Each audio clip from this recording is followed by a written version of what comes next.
Hello student, this is Neha and हम कर रहे थे चैप्टर नंबर 2 साइकोलॉजी क्लास 12। तो पहले लास्ट वीडियो में हमने पढ़ा था फ्रीडमैन थ्योरी। आज हम पढ़ेंगे पश्चिमवादी उपागम पोस्ट फ्रीडन अप्रोच। ये थ्योरी कहाँ से आई ये मैं आपको बताती हूँ। देखिए, जब सिगमंड फ्रॉइड ने अपनी अप्रोचेस दी कॉन्शियस और अनकॉन्शियस की, और फिर उन्होंने एक संरचनात्मक तत्व भी दिया जिसे हम ईड ईगो सुपर ईगो कहते हैं, तो फ्रॉइड के बहुत सारे भक्त थे। पहले तो उन्होंने सिगमंड का साथ काम किया, बाद में उन लोगों ने ब्रेकअप कर लिया। उन्होंने अपनी खुद की थ्योरीज बनानी स्टार्ट कर दी। अब उनमें से जो पहले साइकोलॉजिस्ट थे वो थे कार्ल यूंग। यहाँ पे कार्ल यूंग थे जिनके बारे में मैं अभी आपको बताऊंगी। इन्होंने क्या कहा, इन्होंने बोला कि भाई जो हमारा इड होता है वो रिस्पॉन्सिबल नहीं होता एग्रेशन के लिए, वो रिस्पॉन्सिबल होता है फॉर एम्स एंड एस्पिरेशन, मतलब उद्देश्य और आकांक्षा के लिए। तो इसीलिए इन्होंने क्या करा, इन्होंने एक साइकोलॉजी दी, एक कॉन्सेप्ट दिया, दैट इज विश्लेषणात्मक मनोविज्ञान। इसमें क्या होता है कि एक पर्सन है, अगर उसको अपने गोल्स अचीव करने हैं, अपनी एस्पिरेशंस अचीव करनी है, तो वो उसके हिसाब से काम करेगा, अपने काम भावना बढ़ाएगा अपने उद्देश्य के हिसाब से। तो अपने उद्देश्य के हिसाब से काम भावना को बढ़ाने को ही हम विश्लेषणात्मक मनोविज्ञान कहते हैं। तो बेसिकली क्या हुआ कि यहाँ पे क्या बोला गया कि भाई जो कार्ल युंग थे, कार्ल युंग ने मतलब बोला कि भाई हमारी ना बहुत सारी कम्पिटिटिव फोर्सेस होती हैं। Competitive forces in the sense प्रतिस्पर्धी शक्तियां होती हैं। तो जबकि फ्रॉइड ने क्या कहा, फ्रॉइड ने कहा कि हम लोग डील करते हैं इंडिविजुअल और सोसाइटी से, मतलब हम लोग डील करते हैं समाज की मांगों से, हम लोग डील करते हैं संरचनाओं से। ठीक है, तो फ्रॉइड ने क्या बोला कि एड एंड सुपर ईगो होता है। लेकिन इन्होंने क्या करा, इन्होंने जो कार्ल यूंग थे, इन्होंने ईगो को दूसरा नाम दिया जिसे कहा कॉन्शियसनेस। उनके हिसाब से ईगो रियलिटी नहीं थी। ईगो क्या होती है इनके हिसाब से, इनके हिसाब से ईगो होती है फीलिंग और थैंकिंग, ये सब ईगो थी इनके हिसाब से। इन्होंने एक स्टेज दी जिसे हम कहते हैं पर्सनल कॉन्शियसनेस, मतलब कि एक रिजर्वोयर, रिजर्वोयर क्या कहते हैं, मतलब किसी चीज में बहुत सारी चीजें एक स्टोर हो जाना, जिसमें हमारे कॉन्शियस एक्सपीरियंस जो हम एक बार याद, हमें एक बार जो याद तो था वो हमने मन में ही दबा दिया, हम उसको याद ही नहीं करना चाहते, क्योंकि या तो हम उनको, मतलब वो हमारे, या तो हम उनको भुलाने की कोशिश कर रहे हैं क्योंकि वो एक बुरा हमारा मतलब एक्सपीरियंस था। तो अब पर्सनल कॉन्शियस को फ्रेड ने प्री कॉन्शियस का नाम दिया था। इसमें वो सारी चीज़ें भी इंक्लूड थी जिसमें हम कुछ याद करें तो थोड़ा सा मतलब जोर देकर याद करें।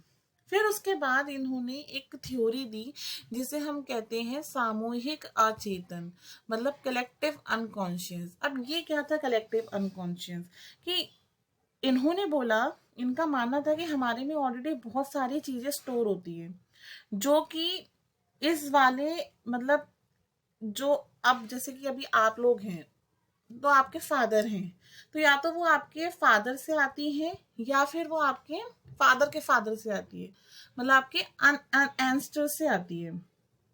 तो यही कलेक्टिव अनकॉन्शियस का नाम आता है।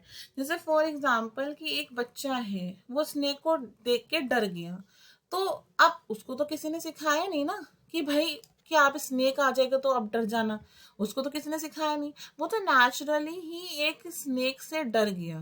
तो ये क्या हुआ कि ये कुछ ऐसी चीज थी, कि ऐसी कोई चीज थी ये, कि भाई वो हमने बच्चे को सिखाई नहीं, मगर ये कहाँ से आई, ये ऑलरेडी एक ह्यूमन स्पेशियस से आई। ठीक है, फिर एक फॉर एग्जाम्पल कार्ल यूंग ने क्या करा, कार्ल यूंग ने स्टडी करने के लिए एक ऐसा एग्जाम्पल निकाला कि भाई मैं इधर भी गया, उस स्टेट में भी गया, उस देश में भी गया, तो सेम वही चीज थी कि भाई उनको पहले से कुछ सिखाया नहीं गया, मगर वो उनके अंदर अपने आप आ गया। अब जैसे कि फॉर एग्जाम्पल इन्होंने दिया एग्जाम्पल एक गॉड का, इन्होंने देखा कि भाई इंडिया में भी गॉड को मानते हैं, अमेरिका में भी गॉड को मानते हैं, या आप बांग्लादेश में भी गॉड को मानते हैं, आप कहीं और बाहर चलेंगे वहां भी गॉड को मानते हैं, सब ही गॉड को मानते हैं। जबकि ऐसा किसी किताबों में लिखा नहीं है कि भाई आप भगवान को मानो, अगर आप भगवान को नहीं मानोगे तो आपके साथ ये हो जाएगा।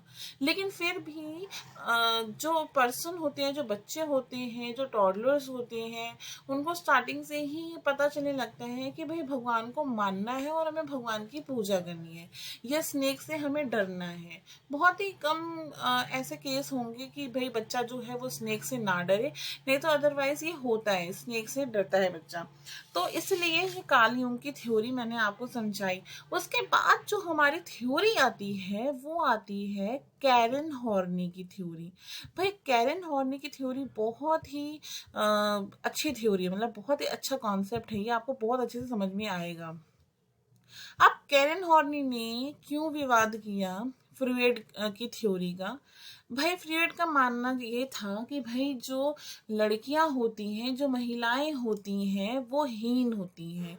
जैसा कि यहाँ पे आपकी बुक में लिखा हुआ है, इन्होंने ये बोला कि जो महिलाएं होती हैं वो हीन होती हैं, मतलब कि इनमें सुप्रियोरिटी और इन्फीरियोरिटी कॉम्प्लेक्स होता है। सुप्रियोरिटी मतलब कि अपने आप को बहुत मानना, इन्फीरियोरिटी मतलब कि अपने आप को बहुत नीचे समझना, मतलब जलन महसूस करना। तो इनमें ये कॉम्प्लेक्स होता है। ये कैरन हॉर्नी, ये सॉरी फ्रूइड ने बोला। तो कैरन हॉर्नी ने भाई इसका ये जवाब दिया कि नहीं, ऐसा नहीं होता है। किसी भी कोई भी सेक्स होता है, वो ना ही तो हम उसके सेक्स के अकॉर्डिंग अपने आप को इन्फीरियोरिटी मानते हैं, ना ही सुप्रियोरिटी मानते हैं। जबकि हर एक विपरीत लिंग को व्यक्तियों की कदर करनी चाहिए। मतलब अगर बॉय है तो उसको गर्ल्स की कदर करनी चाहिए, गर्ल्स है तो उसको बॉय की कदर करनी चाहिए। बेसिकली कैरन हॉर्ने खुद भी एक लेडी थी, तो उन्होंने ये एक थ्योरी दी। तो उन्होंने बोला कि भाई इनका बेसिकली मतलब मुद्दा क्या था कि भाई वुमेन जो है ना वो इन्फीरियर नहीं होती हैं। वुमेन बेसिकली डिपेंड होती हैं कल्चरल पे। वुमेन का अगर ध्यान भटकता है तो वो सामाजिकता कारकों पे ध्यान भटकता है, जैविक कारकों पे नहीं, मतलब बायोलॉजिकल नहीं। मतलब यहाँ पे आपकी बुक में लिखा हुआ है ना, महिलाएं जैविक कारकों की तुलना में सामाजिक एवं सांस्कृतिक कारकों से अधिक प्रभावित होती हैं। इनका मानना ये था कि जैविक कारकों से इतनी प्रभावित नहीं होती हैं महिलाएं, महिलाएं सामाजिक और सांस्कृतिक कारकों से अधिक प्रभावित होती हैं। इन्होंने एक तर्क भी प्रस्तुत किया। इन्होंने बोला कि भाई एक रिलेशनशिप आ जाता है, डिस्टर्ब्ड रिलेशनशिप, जिसे हम कहते हैं विक्षुब्ध अंतर्वैयक्तिक संबंध होगा। यहाँ पे एक साइकोलॉजिकल डिसऑर्डर आ जाता है। साइकोलॉजिकल डिसऑर्डर का क्या नाम है? विक्षुब्ध अंतर्वैयक्तिक संबंध, मतलब डिस्टर्ब्ड इंटरपर्सनल रिलेशनशिप। इनका मानना ये है कि भाई जो वुमेन है उनमें साइकोलॉजिकल डिसऑर्डर्स इसलिए आते हैं कि अगर कोई जो रिलेशन है वो डिस्टर्ब्ड हो, कोई रिलेशनशिप जो हो वो डिस्टर्ब्ड हो, मतलब रिलेशनशिप में लड़ाई झगड़ा ज्यादा हो, खटास ज्यादा हो, तो वो साइकोलॉजिकल डिसऑर्डर्स उत्पन्न हो जाते हैं। फिर ऐसी भावना भी इन्होंने प्रस्तुत करी कि भाई ऐसी भावना जिसे हम मूल दुश्चिंता मतलब बेसिक एंजाइटी कहते हैं, वो भी उत्पन्न हो जाती है। कैसे उत्पन्न हो जाती है? बेसिक एंजाइटी होती क्या है ये मैं पहले आपको बता देती हूँ। बेसिक एंजाइटी होती है कि जैसे फॉर एग्जाम्पल अगर माता पिता है, माता पिता अपने बच्चों के प्रति कोई तो माता पिता ऐसे होते हैं कि बहुत ही खुला छोड़ देते हैं बच्चे को कि जो करना है करो बेटा, जैसा करना है वैसा करो, हमारी तरफ से कोई रोक टोक नहीं है। और कोई माता पिता ऐसे होते हैं कि नहीं आपको ये नहीं करना, नहीं आप ऐसे नहीं कर सकते, नहीं आप यहाँ नहीं जा सकते, नहीं आप वहां नहीं जा सकते। मतलब कि किसी की पेरेंटिंग स्टाइल ऐसी होती है जो बहुत ही ज्यादा रोक टोक वाली होती है, और किसी की पेरेंटिंग स्टाइल ऐसे हो जाती है कि जो बहुत ही खुला हो जाती है। तो यहाँ पे क्या होता है, यहाँ पे बेसिक एंजाइटी पैदा हो जाती है, मतलब मूल दुश्चिंता पैदा हो जाती है यहाँ पे। मतलब इसके कारण क्या होता है कि जो बच्चा है वो माता पिता के प्रति एक क्या कहते हैं इसको, कड़वाहट सी पैदा हो जाती है। मतलब वो अपने माता पिता को कुछ समझता नहीं है, नकारात्मकता मतलब एग्रेशन आ जाता है माता पिता के थ्रू।